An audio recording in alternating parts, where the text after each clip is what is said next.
हे केवळ धार्मिक श्रद्धेचं केंद्र नसून मराठवाड्यातील महत्त्वाचे तीर्थक्षेत्र आणि पर्यटन स्थळही आहे। परळी येथे स्वतःचे रेल्वे स्थानक आहे। महाराष्ट्रातील प्रमुख शहरांमधून बस व इतर रस्ते वाहतूक उपलब्ध आहेत।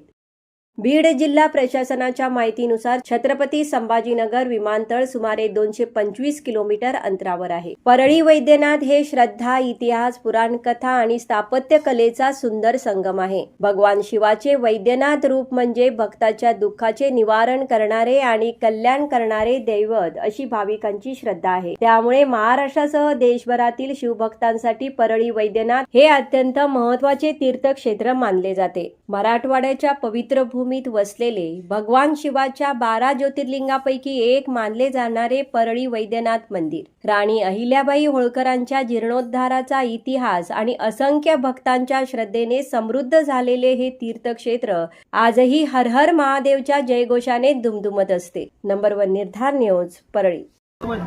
नभाजी बाबाचे वडील गुळाचे हे धर्म पावल हे दान देऊन वडिलाचा उद्धार लेकाच्या हाताना दान देऊन नावस्तमुन माझी बोटना उज्या हाताना दान देऊन धर्म करून धर्म पावल हे चंद्रबाबा तला मंडहरीना तला रुक्मिण मधला नामजो परील हा पुंडलिकचा केला हा नामजी पंतला भगवंत रायला खंडवा रायला हा ज्योती पावल हा काळ भरून तला वैजना तला जगतर नागल हा सोमेश्वरला हा रामेश्वरला हा सिद्धेश्वरला हर हर गंगेला हर हर महादेवाला पांडुरंगरी।